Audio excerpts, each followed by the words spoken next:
Hello friend, आपका स्वागत है मेरे यूट्यूब चैनल पे।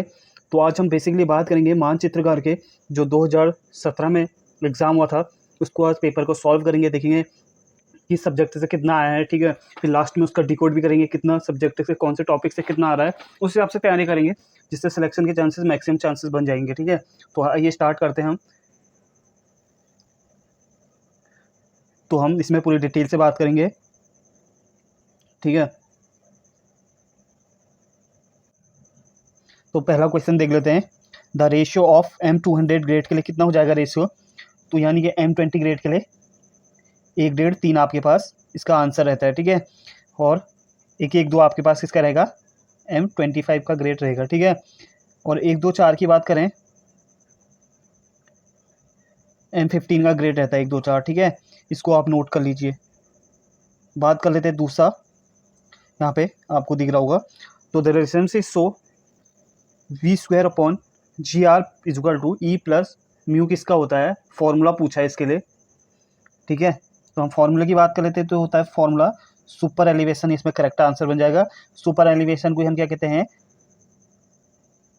कैंटी भी बोला जाता है या कांट, जो भी बोलते हैं। ठीक है, इसको सुपर एलिवेशन को कांट या कैंटी भी आ सकता है। ठीक है, तो ये आपका आंसर हो जाएगा बी, इसका करेक्ट आंसर। बात कर लेते हैं the maximum quantity of water to be added per 50 kg of cement making M100 grade of concrete. तो इसका जो करेक्ट आंसर होगा वो 34 लीटर होगा। कैसे होगा मैं बता देता हूँ। M5 की बात कर लें तो M5 में आपके पास कितना लीटर होता है, 60 लीटर। M7.5 की बात कर लें तो 45 लीटर। इसको याद कर लेना, डायरेक्ट टेबल आती है। M10 की बात करें तो 34। वहीं बात करें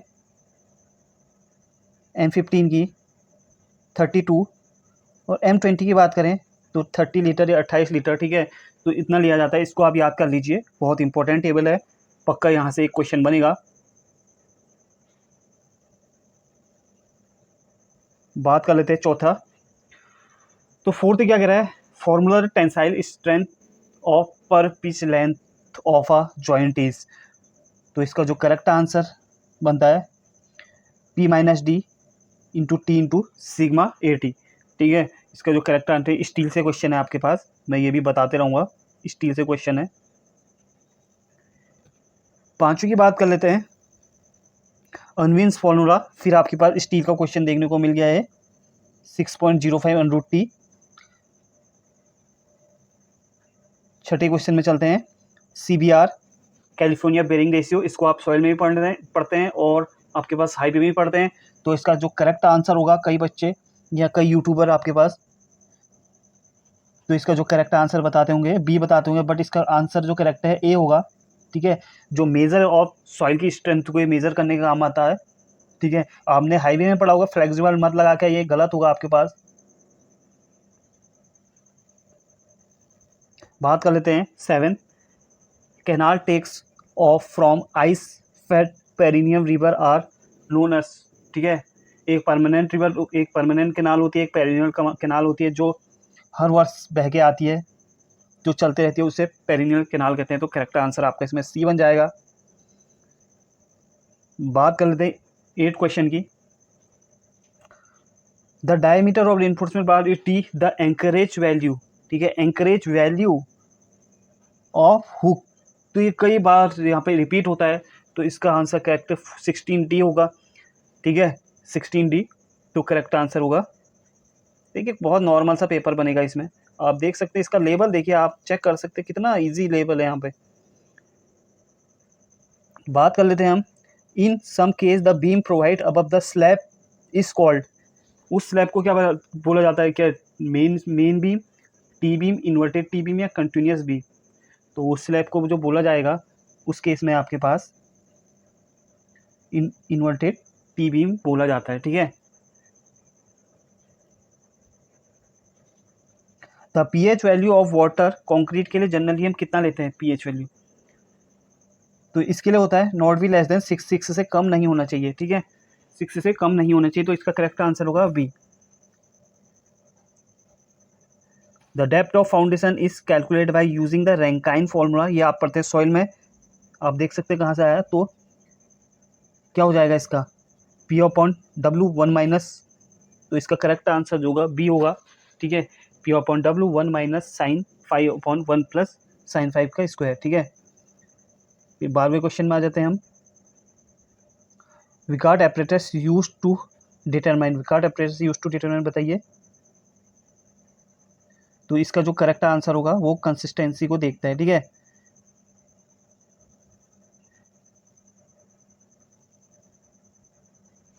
फिर हम बात कर लेते हैं यहाँ पे प्रॉपर्टी ऑफ लाइम, यानी कि property of quick setting in cement is due to, quick setting कौन देता है आपके पास, aluminium is the quick setting देता है, ठीक है, याद रखना आप लोग। तो बात कर लेते हैं हम थिकनेस और अस्फाल्ट फ्लोर, ये बिल्डिंग कंस्ट्रक्शन का पार्ट है, तो ऑप्शन बी आपका करेक्ट हो जाएगा इसमें। देखिए मैं इसमें पूरे डिटेल से बात नहीं करूँगा क्योंकि टाइम वेस्ट करने से कोई फ़ायदा नहीं है ना, तो हम इसी के मॉडल पेपर बना देंगे, तो वहीं से आपके पास कवर हो जाएगा ये, अब चिंता ना करिए, सबका एक एक सब्जेक्ट वाइज आपके पास लाते रहूँगा मैं इसी के रिलेटिव। तो ये मैसनरी से आगे देखिए, when the stone are use directly obtain from quarry, यानी कि डायरेक्टली कहाँ से निकाला जाता है, हमने मतलब देखिए चट्टान थी, रॉक से हमने डायरेक्टली स्टोन निकाल दिया, वो मैसनरी को हम क्या करते हैं, रबल मैसनरी बोलते हैं। एसलर मैसनरी क्या होती है आपके पास, कि जो जिसकी हमने ड्रेसिंग करी यानी कि फिनिशिंग करी, उसे एसलर मैसनरी का। कंपोजिट मैसनरी भी होती है, कंपोजिट मैसनरी यानी कि रबर और एसलर को मिला के कंपोजिट बन जाएगी, है ना। Which commanded is used for removing extra line in drawing, ठीक है, एक्स्ट्रा लाइन को कौन, आपने ऑटोकेट का पढ़ा होगा, ऑटोकेट पढ़नी पड़ेगी, ट्रिम कमांडेड, ठीक है, तो ट्रिम कमांडेड इसमें आंसर होगा। तो आप लोगों ने और भी पेपर सॉल्व करके और भी चैनलों में होंगे, ठीक है, वहाँ से भी देख लिया होगा। इसको लाने का मेरा एक ही मोटिव है, इस प्रीवियस ईयर को कैसे क्वेश्चन कहाँ से बनने ये भी बताएंगे आपको, लास्ट में डिकोड करेंगे इसको। जनरली पाइन फाउंडेशन, देखिए पाइल फाउंडेशन कल ही बताया था, पाइल अच्छे से पढ़नी है। इस कंसिडर द बेस्ट ऑफ, तो बताइए bridge, multi storage building, residential building या रनवे। तो इसका आपके पास होमवर्क दे दिया मैंने, ठीक है, ये आप क्या करेंगे, होमवर्क में करके लाएंगे इसको। फिर radius of gyration of circular section is, बताइए सर्कुलर सेक्शन का क्या होगा रेडियस ऑफ ग्राइजेशन, या डायरेक्ट याद करना, ठीक है। टी वाई क्या होना चाहिए, 4 होना चाहिए सर्कुलर का, क्या होता है इसका आपके पास होमवर्क में देना, इसका सेक्शन मॉडुलस बताना, ठीक है, सर्कुलर का सेक्शन मॉडुलस और मूवमेंट ऑफ इनर्शिया आपको होमवर्क में बताना है, ठीक है, यानी कि कमेंट में बताएगा जो, ठीक है, वही, ठीक है, कमेंट करने बहुत ज़रूरी है, तभी आप एक्टिव रहते हो उस चीज़ के बारे में। Lead and lift is the term used in, बताइए लीड एंड लिफ्ट आप कहाँ से देखते हैं, ये एस्टिमेट का आ गया पार्ट अर्थ एंड वर्क से, ठीक है। The place where contour line meet at right angle, right angle में हमारे पास, तो राइट एंगल में हमारे पास कब मिलती है कंटूर लाइंस, तो उस केस में कौन से केस में मिलती है, वैली एंड रिड्ज के केस में आपके पास मिल जाएगी, ठीक है, वैली एंड रिड्ज दोनों बोथ के केस में। अब हमें बताना है वर्टिकल एंड क्लीप आपके पास, ये तो जब 90 डिग्री यानी कि 90 डिग्री या राइट एंगल आएगा तो आपके पास क्या लगाना है, वैली एंड रिड्ज लगानी है। अगर आपके पास क्रॉस करके बोल दिया उसने, ठीक है, तो आपको क्या लगाना है, वर्टिकल क्लिप लगानी है, ठीक है। तो 21 देख लेते हैं, प्लेन टेबल सर्वे का measurement of horizontal and vertical distance directly कौन देखता है, तो इसका जो करेक्ट आंसर होगा टेलीस्कोप एलिडेट, टेलीस्कोप एलिडेट। अगर हम इसकी बात करें तो ये ओनली हॉरिजॉन्टल के लिए होता है, ठीक है, प्लेन एलिडेट जो होता है हॉरिजॉन्टल के लिए होता है, और ये क्या होता है हमारे पास, दोनों ग्रह हॉरिजॉन्टल वर्टिकल डिस्टेंस दोनों नाप सकता है टेलीस्कोप एलिडेट, ठीक है। बात कर लें extra length required for 4 bent up and hooks is, extra length कितनी देखने को मिलेगी आपके पास, तो एक्स्ट्रा लेंथ जो होगी 24/5 होता है। और कभी कभी ये भी पूछता है कि जो बेंटअप बार कंप्रेशन में कितनी होती है 24/5, टेंशन में कितनी होती है 35, ठीक है, ये आपको याद करने पड़ेंगे, ठीक है। वही बात करी जाए the spacing between vertical strips is kept, बताइए कौन सा होगा इसका आंसर, तो इसका जो करेक्ट आंसर होगा वो 0.75D होगा, ठीक है। तो डायरेक्ट चीज़ जिसको सरल पेपर लग रहा है वो तो अच्छी तैयारी में है, जिसको टफ लग रहा है तो उसको पढ़ना पड़ेगा, है ना। यहाँ पे एक्सप्लेन ज़्यादा नहीं करूँगा मैं, टाइम वेस्ट नहीं करना है, खाली पेपर देखें अब ना कई सारे पेपर देख के, क्योंकि डायरेक्ट तो क्वेश्चन बनते हैं, कई यूट्यूबर होंगे, ठीक है, कई किन्होंने चैनलों में डाला होगा कि ऐसा ऐसा करो, इसके रिलेटिव करो, नहीं, आपके पेपर देखने डायरेक्ट आपको ऑब्जेक्टिव लगाने हैं, ठीक है। इनके ज़्यादा डायरेक्ट उठ के आते हैं। The tensile strength of mild steel 4200 से 5400, ठीक है। Total camber are in hop clean to 12 होता है। इनको बता नहीं, देखिए रटने वाले हैं, ठीक है, बिल्डिंग कंस्ट्रक्शन का पार्ट है, पूरा रटो इनको, ठीक है।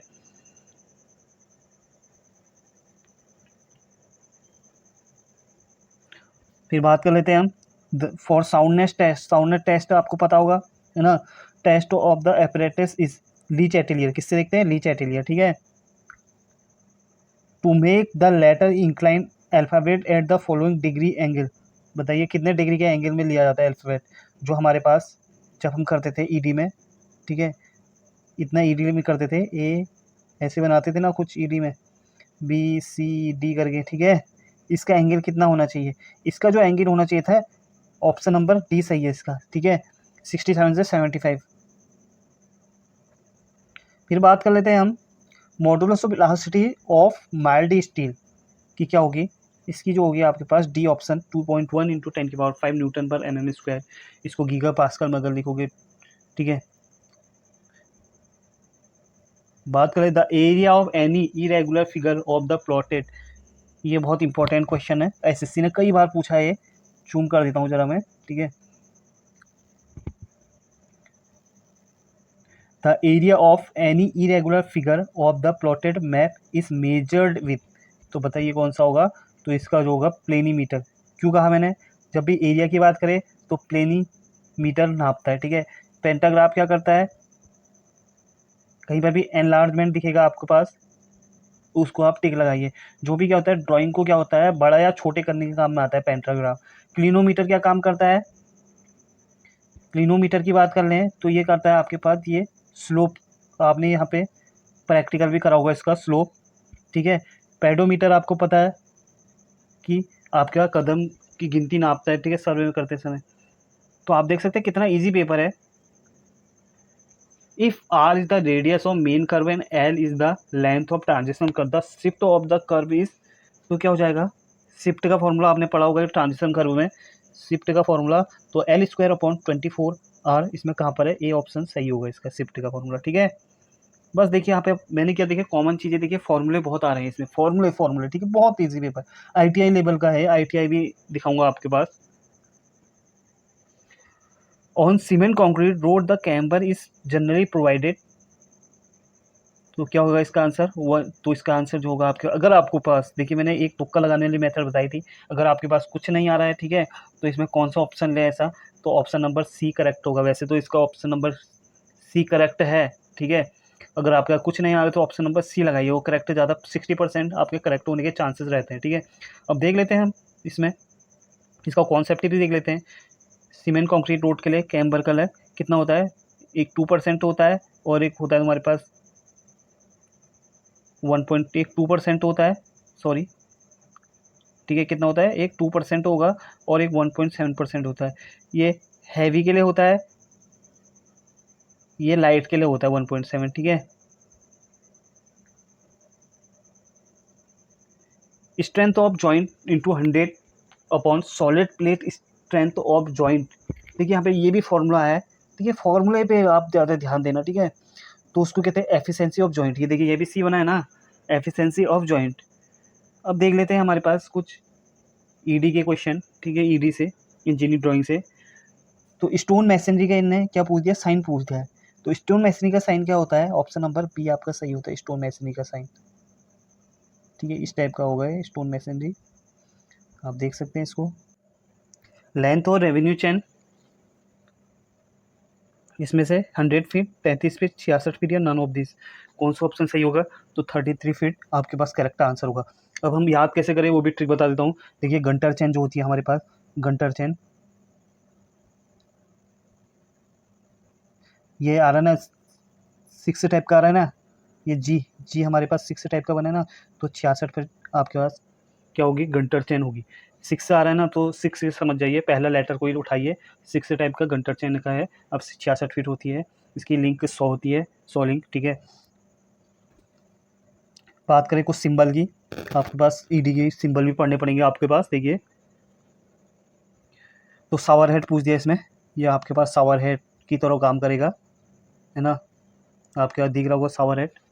तो बेसिकली आप इसमें तो आपको कुछ करना नहीं है, सीधे सीधे पढ़ना है। The crushing strength of first class brick, तो फर्स्ट क्लास ब्रिक के लिए आपके पास क्या हो जाएगा, 105 kg पर सेंटीमीटर स्क्वायर। ठीक है, इसको आप डायरेक्ट याद करिए।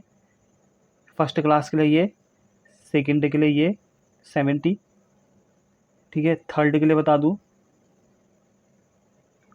5.3, और कॉमनली के लिए 3.5 ली जाती है। ठीक है, इसको याद रखना आप। The minimum grade of reinforcement cement concrete sea water के लिए, ठीक है, ये आपको पर टेबल देखने को मिल जाएगी। ये बहुत बार आता है, DFCCL में भी पूछा गया है। यहाँ से तो DFCCL में बहुत ज़्यादा क्वेश्चन आए हैं इस टेबल से। ठीक है, ये टेबल आप देख सकते हैं, इसमें सब लिखा है ना। तो इसका जो करेक्ट आंसर बनेगा वो M30। मैं इसको ज़रा एक्सप्लेन कर देता हूँ आपके लिए। देखिए, सबसे पहले क्या आता है, माइल्ड आता है, moderate, severe, very severe, extreme. ठीक है, M20 से स्टार्ट होता है, M25, M30, M35, M40। ये आपके पास टेबल है, इसको वेरी वेरी वेरी इंपॉर्टेंट 100% इस बार भी क्वेश्चन यहाँ से एक बनेगा। ठीक है, इसका यहाँ पर वाटर सीमेंट रेशियो आप देख सकते हैं टेबल में। ठीक है, तो मैं इसको प्रोवाइड कर देता हूँ।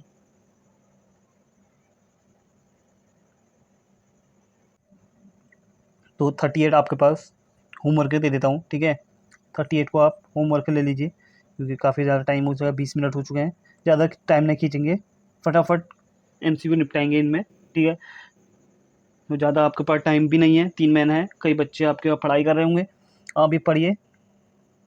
ठीक है, डिमोटिवेट मत होइए, कोई एग्ज़ाम नहीं निकला है तो निकल जाएगा, ड्राफ्ट में बहुत ईजी आता है, आप देख सकते हैं फॉर्मूला फॉर्मूला फॉर्मूला आ रहे हैं, ज़्यादा से ज़्यादा फॉर्मूला पढ़िए। होमवर्क है, 2 क्वेश्चन आपके पास होमवर्क हो गए, कमेंट में देने हैं, ऑफलाइन कमेंट। ठीक है, कमेंट में आपने डालना है। ठीक है, अब देखिए, जिसने भी ऐसे अपनी तैयारी करी, जितना होमवर्क दे रहा हूँ, कमेंट में आप ज़्यादा से ज़्यादा लिखिए, इसके बारे में पूरी डिटेल लिखिए, पूरा आपके पास डिटेल लिखना चाहिए, तब ये कुछ बेनिफिट होगा, नहीं तो कुछ नहीं होगा। ठीक है, तो ये सब मत समझना कि 5 मिनट की बात है, कमेंट करके खाली अपना टाइम वेस्ट कर रहा हूँ कि ये कर रहा हूँ, मत समझना। आप कमेंट करके बताइए, पूरा डिटेल दीजिए, ताकि और लोग भी मोटिवेट होइए। तो बाय द वे मिलते हैं आपसे, 38 क्वेश्चन हो चुके हैं, 100 क्वेश्चन है इसके। तो इसका नॉन टेक का भी पार्ट लेके आऊँगा मैं, नॉन टेक का भी होता था उस टाइम पे, देखेंगे नॉन टेक में क्या क्या आया था, क्या अभी तो सिलेबस आया नहीं है। तो थैंक यू, मिलते हैं फिर आपसे। एंड जो नए जुड़े हैं, चैनल को लाइक एंड सब्सक्राइब ज़रूर करें, जिससे आने वाली नोटिफिकेशन आपको जल्दी मिल जाए, और अपना बेस्ट दीजिए। तो थैंक यू, मिलते हैं, जय हिंद, जय भारत।